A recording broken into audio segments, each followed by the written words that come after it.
one of the greatest needs that any individual has is to be understood. If a person doesn't feel understood, something inside them dies.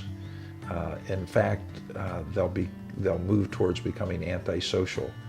And people that are antisocial is because somewhere along the line they felt misunderstood, unappreciated. So the gift of understanding another human being is just an incredible investment that we can make. And one of the ways we can do that is just by learning to listen. And we normally listen to respond. And so we're listening to decide what we want to say back. But when we listen to understand, that is an incredible gift. This year I'm working on listening, really trying to become a better listener, and I don't know whether someone told me this or just sort of discovered this about a month ago. I was thinking about it and I realized I have a listening switch and a doing switch. And when I'm listening, I'm able to focus and do that. What I've discovered is when I'm moving toward implementation, now I'm focused on doing something, I'm getting something done, I tend to turn my listening switch off.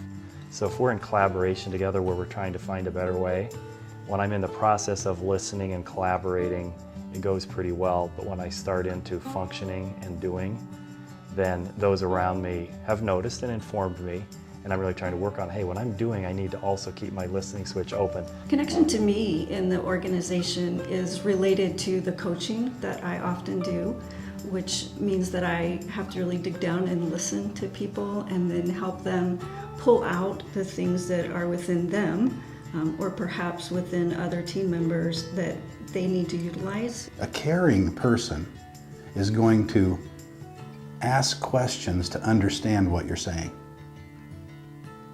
Then if they understand it well enough that they can say to you, is this what you're saying? And you say, yes, that's it. Then I'm going to consider the validity of what you're saying. Really important step. Not just give you feedback, following understanding, but try to consider how can I apply what you said. When I listen to you that way and then give you feedback, you know I care.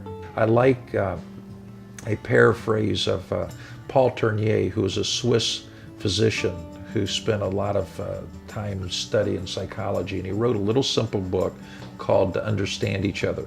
It's just a very thin book, but it's one of the greatest books on communication I've ever come across.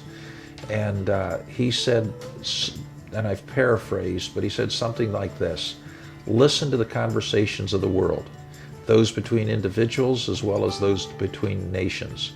For the most part, they're conversations of the deaf. Each one is a proponent of their own perspective, their own position, without regard or listening to that of the other.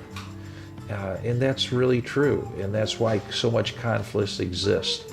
But when I can learn to be a listener and give you the gift of listening, and then reflect back to you what I heard, and allow you to clarify that and for us to discuss it, a deepening of a relationship occurs that creates a bond and an appreciation for each other that allows us then to work together more effectively.